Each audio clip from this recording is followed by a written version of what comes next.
Hey y'all, Hunter at rangehot.com. Hope y'all are doing well. So this afternoon we're doing something a little different. I'm addressing a question that I get a lot. Hunter, what's the difference between a inexpensive and an expensive 1911? Why would I spend $1,700 on this Dan Wesson when I can get a Rock Island for $700? Externally, they're very similar. They look a lot alike, which is a good question. Now, I've been doing gun reviews a little over 20 years now, y'all, and of course we do everything from ballistics testing, optics, guns, reloading, casting lead, the whole mix. But of the firearms that I review, I probably do more 1911s than any other handgun and maybe any other firearm. And to be straight with you, I probably know more about 1911s than I do any other gun. That's not to say that I know it all about 1911s. I'm not portraying myself to be some genius. That is up to y'all to determine that I'm a genius. So, well, you know what I mean. So anyway, but I mean, I've shot 1911s since I was a kid. My father was a big guy. I always carried Colts. I've shot them competitively. I've carried a 1911 since I can illegally. Did I say illegally or legally? I'm looking to say legally. I've carried a 1911 legally since I've been able to carry legally, except this one time in Blockbuster, I remember that there was no such a thing as a concealed carry permit, and I just bought a Colt Combat Elite in, God, this have probably been 96, and I went into a damn Blockbuster video rental, remember? And I had that thing tucked in my waistband, and I had my damn shirt pulled over it. And I remember, when you were leaving the Blockbuster, if you don't remember Blockbusters, then just tune this out, and you probably already tuned it out anyway. But anyway, they had those two little things by the door, and if you were, I guess, smuggling a video out, it would alert, beep or something, I don't know. Well, I wasn't stealing any videos that day, but I did have my pistol stuck in my britches, and when I walked through it, the damn machine beeped.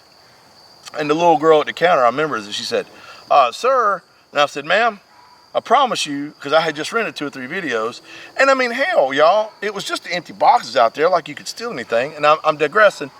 So anyway, so legally, as long as I've been able to legally carry a gun, I generally carry 1911. So that goes back to, I've got a lot of field research in these guns, so I know enough about them to maybe talk a little bit about what's going on with them. So I have 2 examples here of 2 1911s that I have reviewed both of these guns, and I have shot them since the review. The Dan Wesson Specialist that we reviewed, and I have been carrying and shooting since the review. And then the Rock Island Armory FS 1911 Tactical that I reviewed, and I have been shooting and carrying a little bit since the review.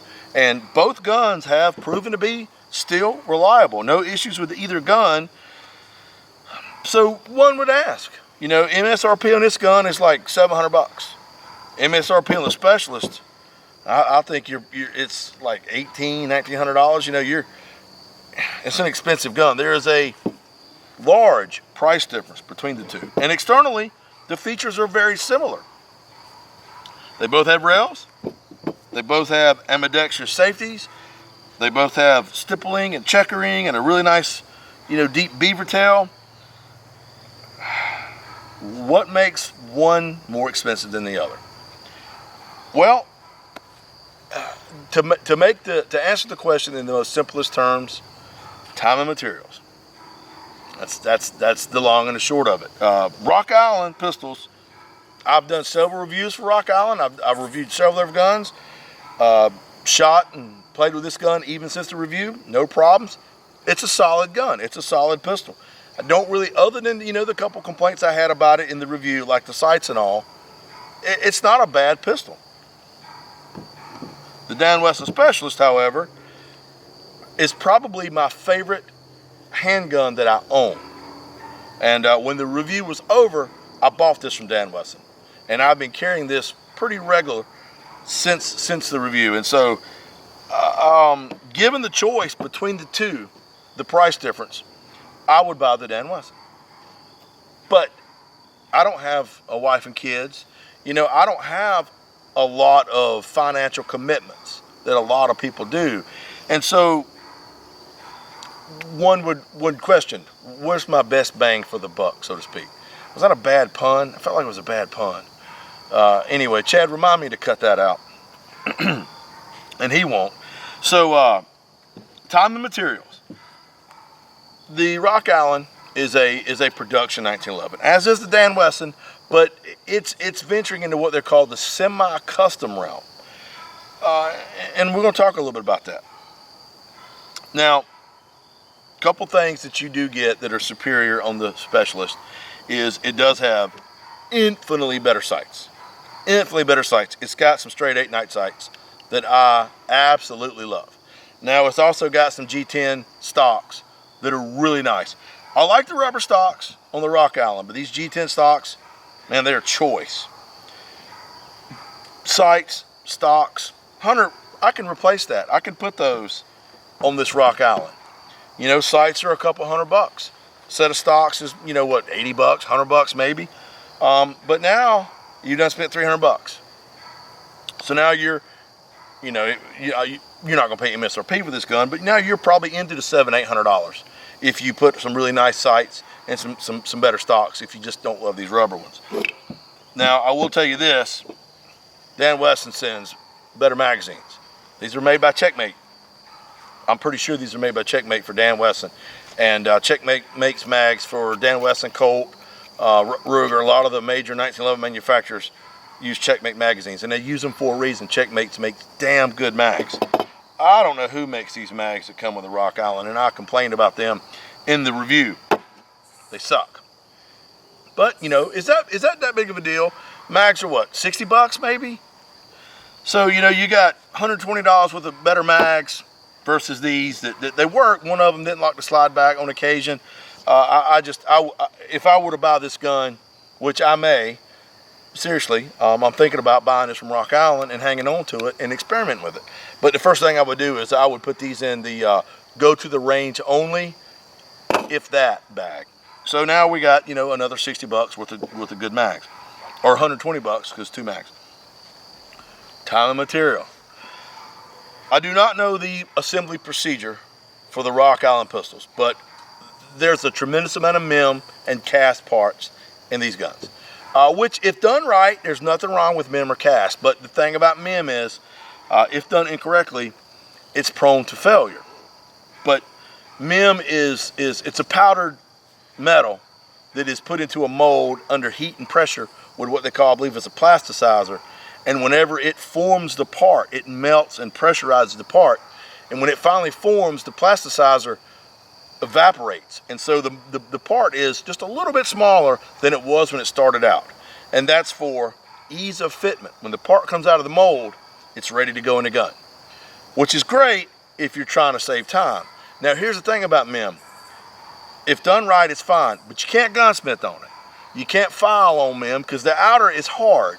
But if you cut through the hard outer shell, kind of sort of, if you dig, of a MIM part, then it's softer on the inside. So if you're like, hey, this trigger on this Rock Allen's not bad, but you know, I'm gonna take my Arkansas stone and I'm gonna get after that leading edge on the sear. I don't know if the sear is MIM or not. It looked like it was, but I can't say definitely. But just for example, you get your Arkansas stone after that leading edge on that sear and you dress it up and you make it look pretty, you potentially could have exposed softer metal. Now, all the small parts in the Dan Wesson pistol are tool steel. They're steel parts, and they are oversized. So what that means is the part comes in, it will not fit in the gun. Somebody's standing there with a file and they're working on it. And now it's probably pretty close, but it's going to take some time to get that part to fit. But they stone on it and they file on it and they get it to drop in and they test it and they work it.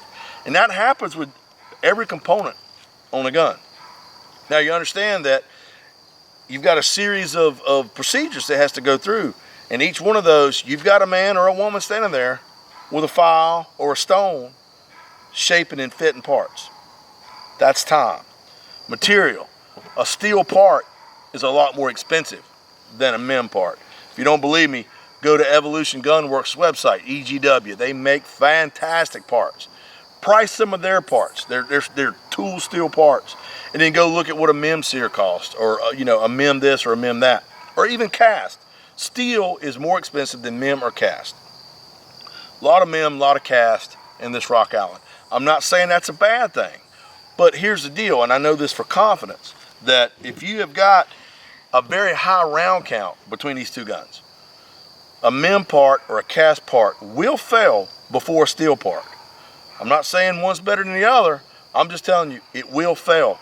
It is not as strong. Now, a lot of people, I don't know how many rounds the average person shoots to their carry gun, a year. I would hope it'd be 10,000. I mean, I know it's not that, but I mean, if it's your carry gun or whatever, you should be out there training, practicing, training, shooting matches, getting proficient with your sidearm. Need to do that. Take a class, shoot a match. But, let's say the average shooter only shoots, 300 or 400 rounds a year through his gun. I don't know. I'm totally pulling that number out of my head, but let's just say the average shooter shoots 300 or 400 rounds in their gun a year.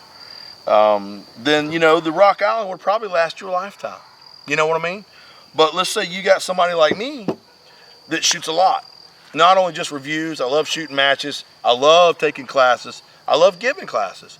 And, I've got several thousand rounds through this Dan Wesson already. And, I pull it apart. The inners look like brand new other than just being dirty. And I will clean it one day, probably. So, longevity, the steel part, the Dan Wesson, it's going to hold up longer than the Rock Allen. But you say, well, you know what though? That's not a problem. I can get a sear. I can get on EGW's website. I can order every damn piece of this gun except the receiver and the slide and fit it and change it. And that's a great idea. If you want to buy an inexpensive gun, learn the platform, and then as you feel like in your mind upgrades need to happen, then this is a good platform to start with. You can learn how to fit that sear or fit that thumb safety and build the gun up from what it once was when you pulled it out of the box to, 5 or 6 years from now, and you've trickled some money into it, and you've put sights on it like you wanted, and you've maybe changed the stocks, and you've put a different ambi safety on it because you didn't like that, and you got a cart barrel and you fit a match grade barrel to it with a match bushing, and you've dialed that accuracy in a little bit. All that is fun, and it allows you to learn the platform better. Now, the Dan Wesson does have a match grade barrel in it from Dan Wesson. It's fit. And that did show in the 25-yard grouping. But it's not the world of difference. If this is a 2-inch at 25 yards, then the Rock Allen is a 3-inch gun at 25 yards. And that's not a lot. That difference is negligible. Unless you're Robbie Latham or Jerry Michlik, it's probably not going to make a lot of difference. So while the gun is technically more accurate, I don't know if it's enough difference to make a difference for the average or even above average shooter. But maybe. These are all factors that I think of that I'm presenting to you so you can decide. You can, you know what though? The more potential of accuracy, then that's more potential accuracy I can exploit, which is true. Probably. So, the fit and finish, the Dan Wesson, it beats the Rock Allen all to pieces. It is definitely a prettier finish. The hand fitting, the hand lapping to receiver to slide is noticeable. The checkering is more comfortable. I believe it's better. It's well presented. It's better. It's done better. Or it's done in a style that I like. Time and material. That's the difference. You got all this beautiful checkering on this mainspring housing and this front strap and all that sort of stuff. Man, that's nice. 25 lines per inch. It's really crisp and sharp and done well. Time and material. Where checkering on this, it's not bad. It's not bad. Now you do have a polymer mainspring housing. Understand? Oh, that's not a big deal. I can call up EGW and order me a all steel mainspring housing with a lanyard loop on it. And that'll be cool. And that would be cool. But that's another part that you're buying. Which, it's like a lot of people, they buy a stock Mustang and they have fun with it for a while. And then, we're going to do this and we're going to change that. I want to put a cam in it. Maybe some headers. It could be an ongoing experimentation process as you learn the gun, you change things. That's things in your mental toolbox you can put in your brain, and it helps you understand the platform better, which is going to make you more proficient. Where the Dan Wesson, in my opinion, other than these damn hex head stock screws, it's good to go out of the box. Now, for the record, the Rock Island also has hex head stock screws. So when this video is over and I'm done and I finally finalize this, them son of a bitches is coming out, and I'm putting a set of Aluma grips on them with some slotted stock screws, because I'm tired of these Aluma grips. Now, I love these G10 stocks, but they are very aggressive. And so I've got a really nice set of Aluma grips that are going to go on this gun, and I'm going to try them for a while. So, I mean, I'm not trying to necessarily answer the question, is it worth the difference? That is something you have to decide. I'm presenting to you, in my opinion, the differences of the gun. Time and materials. Better quality small parts, out of the box, a lot of time hand fitting the gun. Still a really nice pistol at, you know, $1,000 less. It's less than half the cost of the gun. So, you know, do you want to buy it at $600 and, you know, over the course of 4 or 5 years spend $1,000 on the gun? Hey, there's nothing wrong with that. That's cool. That's how you make it your own. Or you like me, and I'm done that enough times where I don't want to have to fit a damn thumb safety, because it's aggravating, okay? And I won't have to fool with the gun, maybe put some stocks on it, but I want to pull it out of the damn box, load a magazine, and shoot the gun and have fun with it and not have to fool with it. The Specialist, or any of the Dan Wesson line guns, they're there. You know, that's already ready. You know, of course, if you decide you want to make changes on the Dan Wesson, you absolutely can. It's America. As of today, we're still free anyhow. So you know, that's always an option. But I'm just telling you that out of the box, you've got two really good options. You know, made in America, made in the Philippines. Nothing wrong with that. It's a Philippine gun. A lot of people love these Rock Islands. I have no complaints about it other than the sights and the mags. Sorry, y'all, but there's nothing wrong with this gun. This is a fantastic option for somebody that is on a budget or wants to build a gun or just buy an inexpensive gun. If somebody wants to really get what I'm going to call, as far as the production, semi-custom, cream of the crop, and you got the disposable income, then Dan Wesson's the way to go. So I confused myself, but this is just food for thought, y'all. Anyway, I've rambled a lot. This is a subject that's pretty near and dear to me. I love these 1911s. I love both these guns. I really do, for different reasons. And they're different guns, and you have to decide what's more important to you, and nobody else can kind of tell you that. So I'm either or. Anyway, I've rambled long enough. I'm not going to do a written article. I'm going to post this video on YouTube, and then I'm going to link it to the Dan Wesson and Rock Island reviews as well, so people can probably find them. They're not going to watch it because I rambled, and it was fine, and my blockbuster story was pretty boring, but it is what it is. So anyway, y'all, I'm out. Go check us out on rangehot.com. If you like the video, please subscribe. Comment down below. Let me know what you think, good, bad, right, or wrong.